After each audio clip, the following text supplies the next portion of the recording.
Welcome to a podcast. Total Survey Design. Hello everyone. Welcome back to the Total Survey Design podcast. My name is Sanyap Lee. And I'm Azdran Soma. This episode is our second episode focusing on sample design, specifically focusing on sampling frame. Before we begin our episode, we want to thank our listeners. We have found listeners across the globe in over 30 countries. And thank you to our listeners and friends who have been sending some good feedback and suggestions. Towards the end of this episode, we have a segment of brief phone interviews with some of our listeners. We're constantly trying to make Total Survey Design podcasts as informative and enjoyable as possible, and we appreciate your continued support, listens, and shares. One of the most challenging tasks for someone conducting a survey is to figure out their sampling frame. The sampling frame is essentially a list or a database that contains all the entities, such as individuals, of the target population from which a sample will be drawn. It is an essential component of conducting good research. Without a proper sampling frame, there is no way of ensuring that you are reaching your target population, which ultimately means that there is not a lot to say that your survey findings are representative of those whom you are trying to survey. So, how do you determine a sampling frame? The best approach would be to begin by clearly identifying your target population. Once you know who your target population is, then you can figure out an appropriate sampling frame. We have plans to record another episode specifically dedicated to identifying your target population. But for now, let's focus on the sampling frame. An ideal sampling frame has 4 elements. 1. It is comprehensive. It means to include everyone in the target population without leaving out any parts of the population, whether intentionally or not. In other words, your survey sample frame should include everyone in the target population and exclude those who are not. If a survey has a target population of restaurant workers, the sampling frame should not include everyone in the city, everyone on Prolific, or even everyone in the restaurant. The sampling frame should potentially include only the target population of restaurant workers. This might be a roster of workers from a restaurant you want to survey. Second, an ideal sampling frame is accurate, where the information in the sampling frame is correct and up to date. In the example above, if the sampling frame of restaurant workers was found from an old roster of workers, it might include people who are not working at the restaurant anymore, and exclude potentially new workers. In this case, distributing the survey using an inaccurate sampling frame might harm your data because it's reaching the wrong people. If the purpose of your survey was to figure out what else management can do to improve working conditions, a former worker might be motivated to give out inaccurate information, and the new worker with fresh eyes on working conditions will be left out. Third, an ideal sampling frame is as specific to the target population as possible. With the example above, if you're interested in gathering feedback just for a specific group of workers, like wait staff, kitchen crew, management, or cleaning staff. If the roster of workers at the restaurant includes people who shouldn't be surveyed, then the sampling frame needs to be refined to target just those who you need to survey. Fourth, you actually need to have access to the sampling frame. This is a consideration that, unfortunately, is a barrier to a lot of great research. Even if you have found the perfect sampling frame, it does not really help if you do not have permission to access that data. So, it would help if you considered a sampling frame that is readily accessible to you. From the example above, if you are serving the restaurant workers and have access to the worker roster because it's a survey commissioned by the restaurant itself, then access is not an issue. However, if you're studying restaurant workers as an outsider, you might not have access to the roster, and your sampling frame would need to be reconsidered. Selecting the appropriate sampling frame is difficult because sampling frames are as diverse as the target populations being surveyed. There is no systemic approach to finding your sampling frame. Each target population has unique characteristics and requirements, which means that what works as a sampling frame for one survey will most likely not be suitable for another. For instance, a sampling frame for a survey on healthcare practitioners might be from a list of registered healthcare professionals. On the other hand, A survey on consumer preferences could use a list of recent customers. Because target populations are so diverse, we need to take a careful and tailored approach to selecting a sampling frame that is most appropriate and that most accurately represents the entire population of interest. Let's look at some examples of target populations and their respective sampling frames. A lot of surveys intend to generalize their findings to the entire US population. That is, the studies are seeking findings that they can say would be applicable to the whole US population. Unfortunately, we do not have a sampling frame of the entire population of the United States, at least nothing that is readily and openly accessible. The Social Security Administration has social security numbers for every US resident, but that information is not accessible to the public. We also don't have a publicly accessible database of telephone numbers for the entire US population. But even if we had like a Yellow Pages for the entire US population, the Yellow Pages does not include cell phones. And we know that there are many people who do not have landline telephones. This is why we need to look at other feasible sources for our sampling frame of the US population. It turns out that the US Postal Service actually does have a database of every address in the United States. It is somewhat of a public information already, as you can find on Google Maps or just by driving around only if you have enough time for that. Some researchers or research companies use this database of addresses to reach a random sample of US population, or even a targeted sample in a specific geographic location. We do know that there are some marketing agencies that use this database to spam everyone with advertisements. Still, access to this address-based database is invaluable to researchers who want to do a generalizable study. Regardless, there are many problems associated with using this address-based approach for your sampling frame. First of all, there are millions of addresses, and it's really difficult to manage all the database. People move homes, new homes are built, homes are abandoned or burned down, and because of these reasons and many more, it is hard to make sure if the database is accurate and up to date.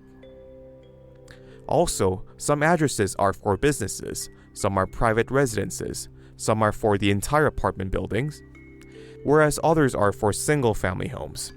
In other words, even if you had all the addresses, the data is not ready to use, and there is no way of ensuring that the entire population can be reached, considering also that there are people who may be living in motels, sleeping in their cars, or in some other transient arrangement.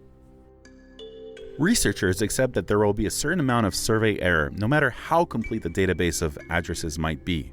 But to reduce errors, research companies such as Marketing Systems Group, or MSG, offer a service of collecting the addresses from the USPS, cleaning the data to the best of their ability, and selling you a sample under different conditions. For example, in a recent project, I was looking to collect a stratified sample of the US households divided equally between rural and urban addresses. I needed 4,000 addresses, and it cost me about $700. Maybe someday we could get someone from MSG to come talk about their process of developing a sampling frame. But anyway, in a nutshell, these services can reduce a lot of the work and error that goes into generating a sampling frame.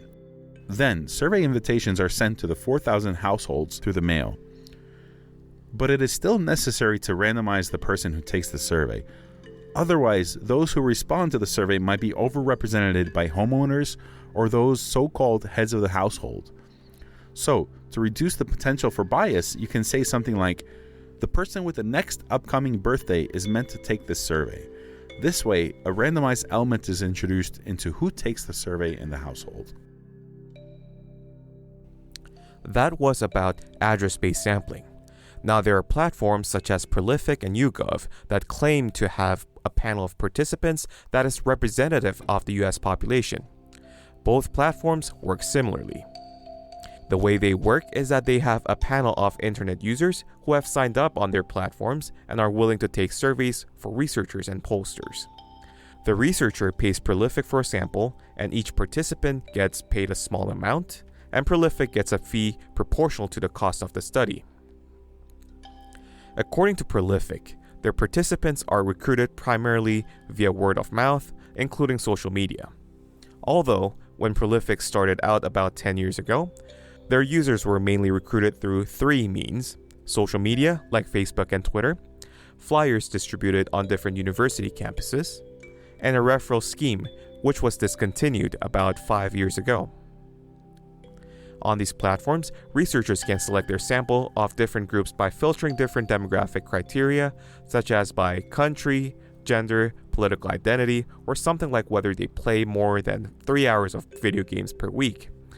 Most importantly, Prolific offers a service to provide you with a representative sample of the US population based on data from the US Census. But there are some potential issues with using a platform like Prolific. There might be a difference between Prolific users and non-users. So, even if you have a representative sample, it might not truly be representative. For example, Prolific users might also become familiar with taking surveys. And when people become familiar with surveys and kind of learn how researchers ask questions, we also call it losing naivety as participants. Also, even if the respondents that you found through these platforms might demographically look like the US population, they might be meaningfully different from those who are not users of these platforms.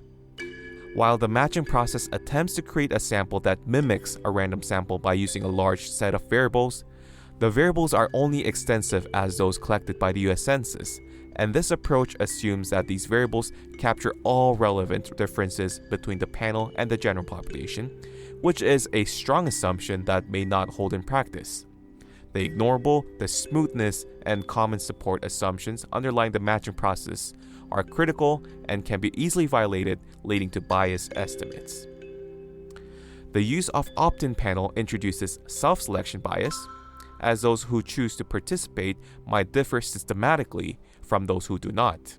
And therefore, the sample might actually not be as representative of the population as you would hope. Recruiting online panels for your surveys could also introduce coverage bias by excluding individuals such as those without reliable internet access or those who are less comfortable with online surveys. Some Reddit users have complained about the process for accessing studies on Prolific. A Reddit user, Queen Mackerel, in a recent post complained about how there are sometimes a limited number of studies and the recruiting process can appear unfair and frustrating for these users. Another user, Dependent-Emu6395, also made the point that it is possible that those with lower internet speeds, higher pings, slower reaction times, or slower browsers might be disadvantaged with their access to studies. Related to the issue of these online panels, we decided to include the voices of our listeners. We sent out a call to action on our social media pages and asked people to answer a few quick interview questions. Our goal is just to highlight some of the differences between the general population and the potential online panels, such as those on Reddit and YouGov. So there's this website called Prolific, where people can sign up to this. Their surveys pop up occasionally, and they usually take a few minutes each and usually pay about $1 or $2 for an hourly rate of roughly $15 an hour on average for surveys that are completed. Here's my question to you. Would you or would you not be willing to sign up for this website? Please share why you gave the answer that you did. Also, would you please tell us a bit about what you do for a living? I'd sign up for the website. Why not? I don't mind taking the time out of my day to answer a few questions, and if I'm getting paid for it, I'll take it. Why not? Well, I own a bagel shop and a deli, so it's like fast food. I also do sign hanging for advertising. I do vinyl installation.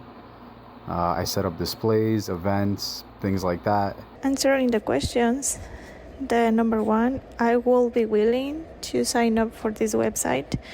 And regarding the question number two, is because a while ago I remember I applied for some of this type of websites where I was answering certain surveys, and I remember the payment was around $15 per hour. I think it's a really good amount of dollars, right? Only for answering a survey.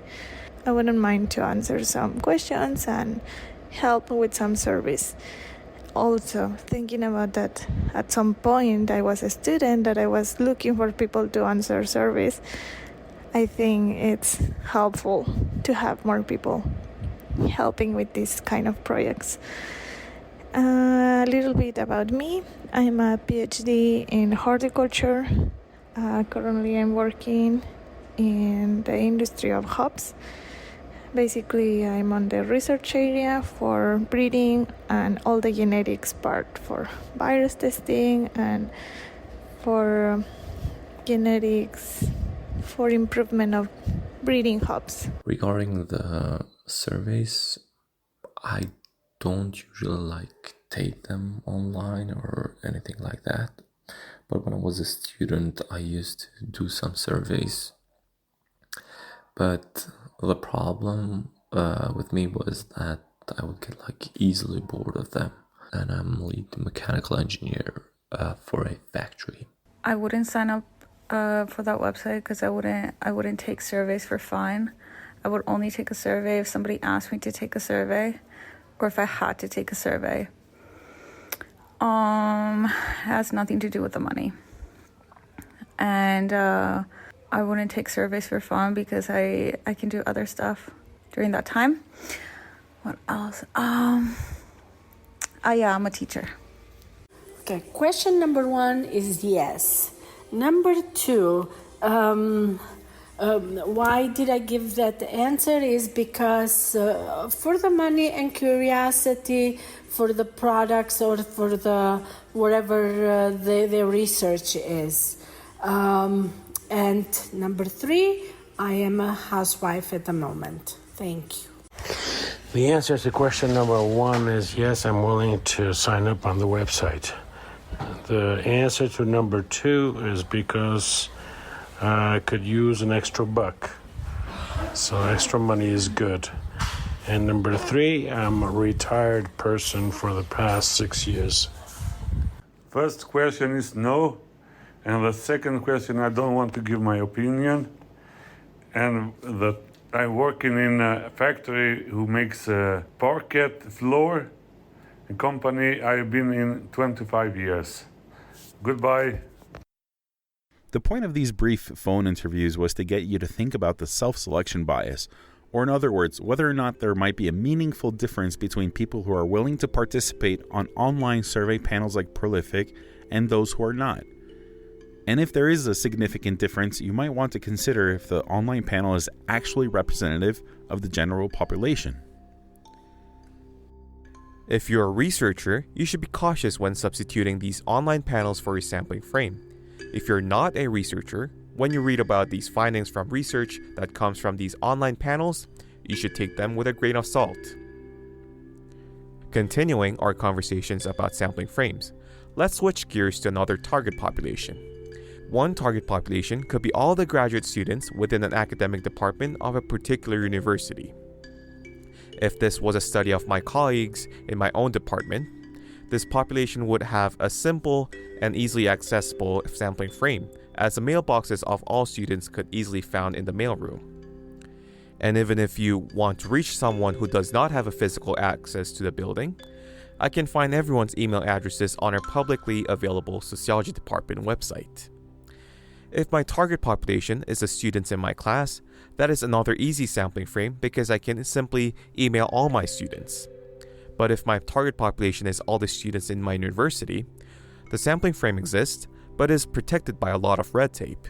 It is possible, but I would need to get the permission of some administrators to send an email that would go out to all students to recruit them for a study.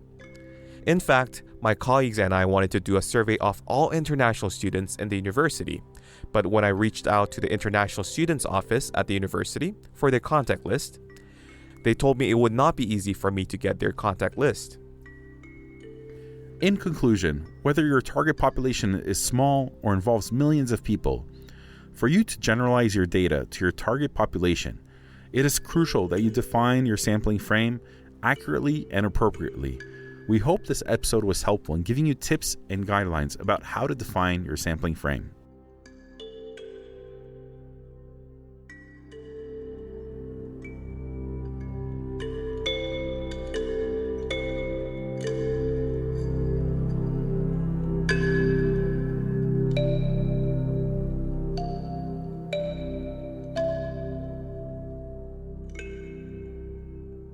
Don't forget to subscribe.